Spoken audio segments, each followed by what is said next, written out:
Hello friends, नमस्कार। UPSC का 2020 का प्रीलिम्स का पेपर हम चर्चा कर रहे थे। पहला पार्ट हमने बनाया था, उसमें पूछे गए 100 सवाल जो जीएस के थे, उसमें से आर्ट, हिस्ट्री एंड कल्चर के जो क्वेश्चन थे 18, उसका हमने डिस्कशन किया। कोशिश की उसके क्या आंसर होने चाहिए उसका हमने गैस किया। हो सकता है हमारे एक दो उत्तर जो है वो यूपीएससी की फाइनल की से ज़्यादा मैच नहीं खाए, बट मुझे लगता है कि हमने जो गैस किया लगभग सही रहेगा।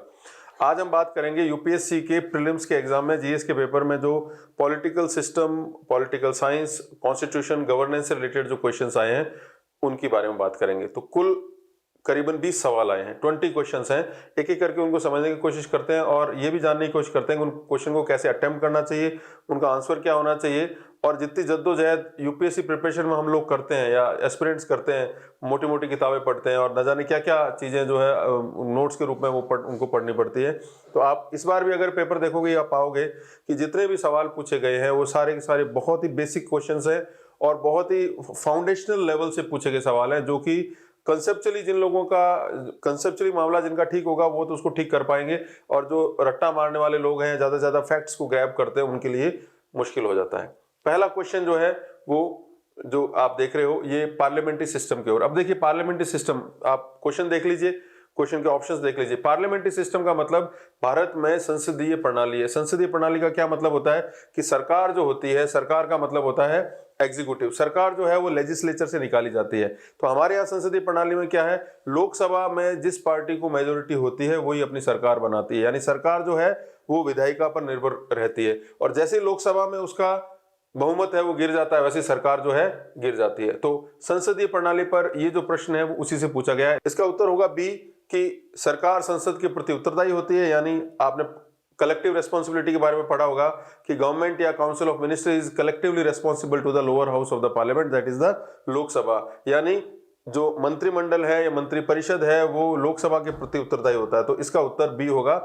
उसी कंसेप्ट के साथ ही सवाल पूछा गया है। अगला क्वेश्चन ये पूछा गया है कि हमारे कॉन्स्टिट्यूशन का कौन सा पार्ट जो है वो पब्लिक वेलफेयर स्टेट के रूप में भारत की सरकार को स्थापित करता है। तो बहुत सिंपल क्वेश्चन है। इसमें 4 ऑप्शन दिए गए हैं। उसमें DPSP, directive principle of state policy, जैसा कि आपको पता होगा कि directive principle of state policy part 4 राज्य के नीति निर्देशक तत्वों में दे रखे हैं, आर्टिकल 36 से लेकर आर्टिकल 51 तक, जिसमें बताया गया कि राज्य किस किस प्रकार से अब अलग अलग तरह के कार्य करके एक लोक कल्याणकारी राज्य की स्थापना करेगा।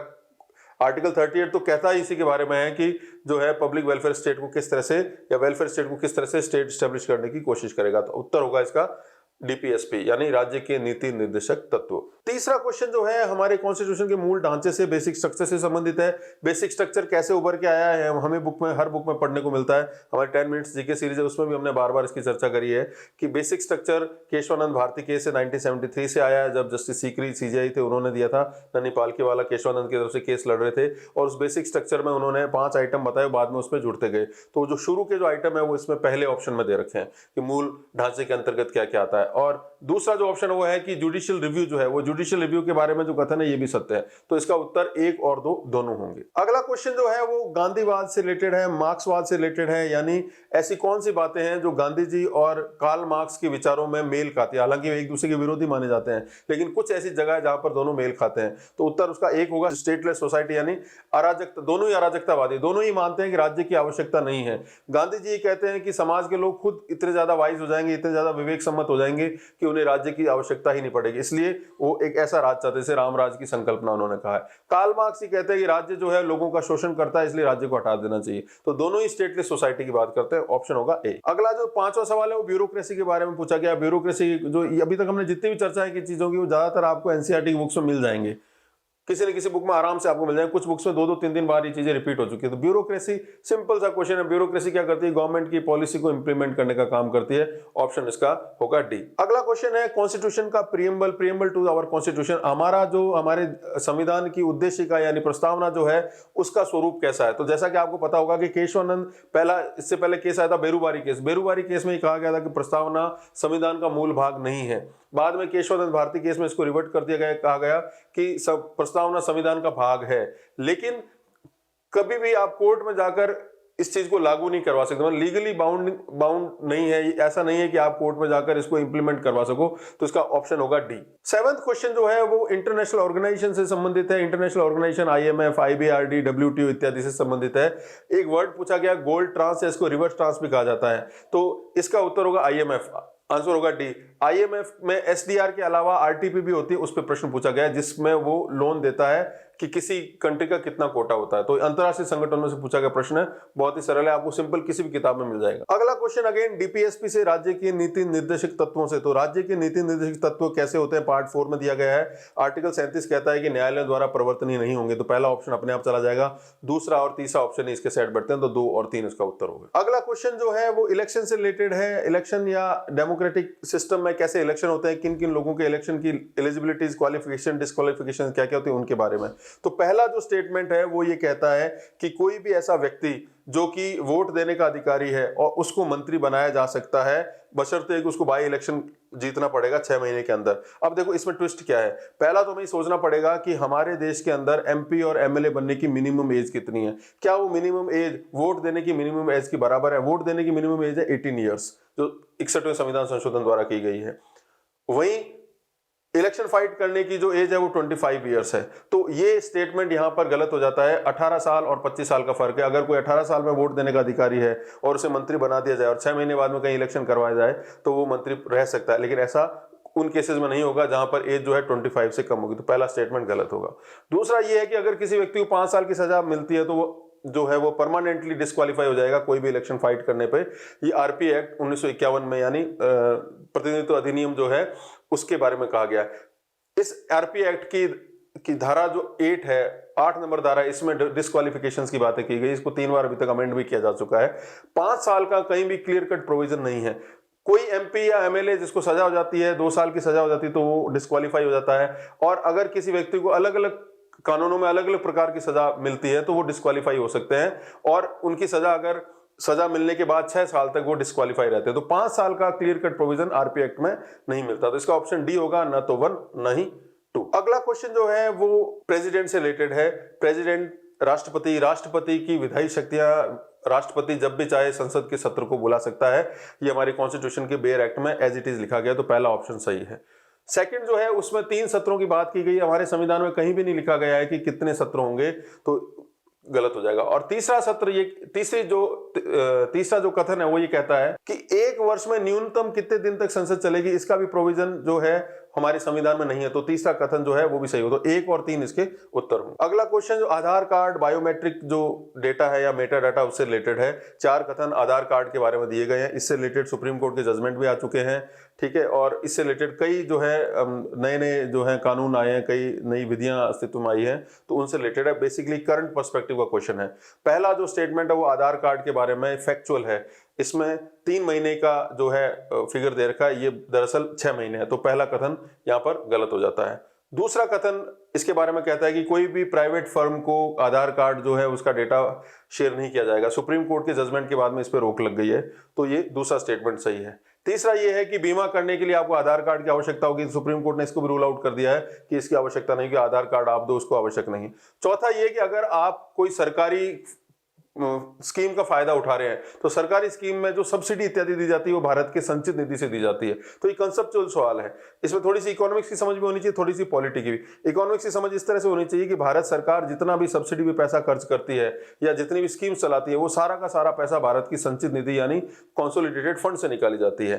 तो इस तरह से संचित निधि का, यानी सरकारी सेवाओं का जब भी कोई व्यक्ति लाभार्थी होगा उसे आधार कार्ड प्रोड्यूस करना पड़ेगा। इसका उत्तर हो जाएगा 2 और 4 यानी बी। अगला सवाल केंद्रीय विधायिका से है, संसद से है। संसद में लोकसभा, राज्यसभा, इनकी शक्तियों की तुलना की बात की गई है। कहां पर राज्यसभा और लोकसभा बराबर है, तो संविधान संशोधन की शक्ति के मामले में दोनों की शक्तियां बराबर मानी जाती है। तो इसका उत्तर हो जाएगा बी, यानी संविधान संशोधन के विषय में, कॉन्स्टिट्यूशन अमेंडमेंट के मामले। अगला क्वेश्चन जो है वो member of parliament local area development MPLAD scheme के बारे में, जो नरसिम्हा राव सरकार ने स्टार्ट की थी, 92-93 से स्टार्ट हुई थी। हर सांसद वर्ष में लगभग 5 करोड़ रुपए खर्च करता है अपने क्षेत्र में लोगों की विकास के लिए। तो उसके बारे में प्रश्न किया। तो इसमें पहला ऑप्शन है कि फिजिकल किस तरह से जो है एसेट्स वगैरह बनाए जाएंगे, स्थायी बनाए जाएंगे। पहला ऑप्शन सही है। दूसरा जो ऑप्शन है वो ये कहता है कि एससी एसटी के एक वर्ग पर कुछ परसेंट खर्च करना आवश्यक हो जाता है, करीबन 7-7.5% है, वो भी ठीक है। तीसरा जो ऑप्शन ये है वो ये कहता है कि अगर एक साल में पैसा खर्च नहीं होता है तो क्या वो कैरी फॉरवर्ड होता है या नहीं होता, तो ये स्टेटमेंट बोलता है कि वो नहीं होता, जबकि ये गलत है, वो फॉरवर्ड कैरी फॉरवर्ड होता है। अभी इसकी रिपोर्ट भी आई थी, तो सी ऑप्शन जो इसका थर्ड स्टेटमेंट है वो गलत है। चौथा स्टेटमेंट ये बोलता है कि डिस्ट्रिक्ट मजिस्ट्रेट जो है 10% को वेरीफाई करता है। इसमें थोड़ा सा पेच ये है कि इसमें मस्ट और शुड वाला वर्ड थोड़ा बहुत फर्क पड़ता है, तो अगर इतना बाल की खाल अगर निकालेंगे यूपीएससी तो ये चौथा भी गलत हो जाएगा, लेकिन इसका उत्तर होना चाहिए 1, 2 और 4। अगला क्वेश्चन अगेन कंसेप्चुअल क्वेश्चन है जो ये कहता है कि भारत में अस्पृश्यता का नियम, अस्पृश्यता क्या एक शोषण का एक प्रकार है, तो कंसेप्चुअली पूछा गया है कि कौन से मौलिक अधिकारों के ग्रुप में इसको दिया गया है। तो आपको पता होगा कि आर्टिकल 17 है, आर्टिकल 14 से लेकर 18 तक जो है समानता का अधिकार है, इसलिए समता का अधिकार माना जाएगा, ऑप्शन डी होगा। कुछ लोग भूलवश इसको शोषण के विरुद्ध अधिकार कर लेते हैं, हालांकि सरल सवाल है। अगला सवाल डीपीएसपी से है। डीपीएसपी में आर्टिकल जो 50 है वो ये कहता है कि एग्जीक्यूटिव और जुडिशरी के बीच में पब्लिक सर्विसेज के अंदर जो है सेपरेशन ऑफ पावर्स होगा। उससे सीधा सवाल पूछा गया है कि कार्यपालिका और विधायिका के बीच में और न्यायपालिका के बीच में शक्तियों का पृथक्करण होगा। बहुत ही सरल प्रश्न है, उत्तर इसका डीपीएसपी यानी राज्य के नीति निर्देशक तत्व होगा। अब पॉलिटिकल इकोनॉमी का सवाल है कि बजट पेश करने के साथ में मैक्रो इकोनॉमिक आउटलुक जो पेश किया जाता है वित्त मंत्री द्वारा, वो कौन सी रीति के तहत पेश किया जाता है। तो आपको याद होगा एफआरबीएम एक्ट आया था 2009 में, ही प्रावधान किया गया कि जब भी बजट पेश होगा तो पिछले वर्ष में मैक्रो इकोनॉमिक जो एग्रीगेट्स हैं उनमें सरकार ने कैसा परफॉर्म किया वो उसका डेटा देना अनिवार्य है। तो उसका ऑप्शन होगा डी, एफआरबीएम एक्ट यानी physical responsibility and budget management act के माध्यम से। अगला क्वेश्चन जो है वो पॉलिटिकल अंडरस्टैंडिंग से रिलेटेड, ये एनसीईआरटी की बुक्स में दिया हुआ है कि कोई भी संवैधानिक सरकार का क्या मतलब। संवैधानिक सरकार का मतलब ये होता है कि सरकार चलाने वाला जो व्यक्ति होगा या कोई भी संस्था होगी, चाहे वो राजा हो चाहे वो सरकार हो, वो संविधान में दिए गए कायदे के अंतर्गत ही चलेगी, संविधान से बाहर नहीं जा सकती। जैसे कॉन्स्टिट्यूशनल सिस्टम जो है वो ब्रिटेन में भी, लेकिन वहां का जो हेड ऑफ नेशन है वो राजा है, लेकिन फिर भी राजा जो है संविधान के दायरे से बाहर नहीं जा सकता। वैसे ही भारत में जो संवैधानिक सरकार है वो लोकतांत्रिक संवैधानिक सरकार है। तो लोकतंत्र के अंदर की सरकार जो भी काम करेगी, लोकप्रिय सरकार जितना भी काम करेगी वो संविधान के ढांचे के अंतर्गत करेगी, यानी वो लिमिटेड है, यानी सीमित सरकार, यानी लिमिटेड गवर्नमेंट। ऑप्शन इसका होगा डी। अगला क्वेश्चन वही इंटरनेशनल पॉलिटिकल ऑर्गेनाइजेशन से रिलेटेड है। 1948 में universal declaration of human rights declare किया गया था। उसकी जो भाषा जो हमारे संविधान की कौन से भाग से मिलती है, जो 3 ऑप्शन दिए तीनों इसके ऑप्शन होंगे, यानी आंसर होगा डी। अगला जो क्वेश्चन है वो लीगल सर्विसेज अथॉरिटी से रिलेटेड है कि हमारे देश में जिन लोगों को विधिक सहायता मिलती है उनकी क्या क्या जो है योग्यताएं होनी चाहिए। अब 4 ऑप्शन है, अगर आप इसमें थोड़ा सा कॉमन सेंस भी यूज करेंगे तो आप पाएंगे कि सामान्य जन के लिए 1 लाख रुपए का प्रावधान है, तो ये सही होगा। इसमें ट्रांसजेंडर दिया गया, उसकी अमाउंट बढ़ा दिया गया है, तो बी ऑप्शन इसका नहीं होगा। सी ऑप्शन के अंतर्गत, इसके अंतर्गत ओबीसी की भी इनकम बढ़ा दी गई है सामान्य जन से, तो ये भी ऑप्शन जो है कॉमन सेंस जो है एलिमिनेट हो जाएगा। और चौथा है सीनियर सिटीजन, तो उत्तर होगा इसका 1 और 4। अगला क्वेश्चन इंटरनेशनल ऑर्गेनाइजेशन से रिलेटेड है। इंटरनेशनल डिक्लेरेशन होते हैं, इंटरनेशनल समिट्स होती हैं, ठीक है, या कन्वेंशन होते हैं, उनसे रिलेटेड है। तो सिंपल क्वेश्चन है, 4 जो है वो घोषणाएं और समिट्स दे रखी हैं और उनका संबंध, उनका विषय क्या उनसे रिलेटेड है। आंसर 1 और 3 है, सिंपल क्वेश्चन है। तो इस तरह से ये 20 सवाल पॉलिटी से पूछे गए हैं। इनकी अगर प्रकृति देखा जाए तो बहुत ही कंसेप्चुअल और बहुत ही संतुलित प्रश्न आए हैं। अगला जो हमारा जो पार्ट होगा वो इकोनॉमिक्स के क्वेश्चंस पर होगा। आज के लिए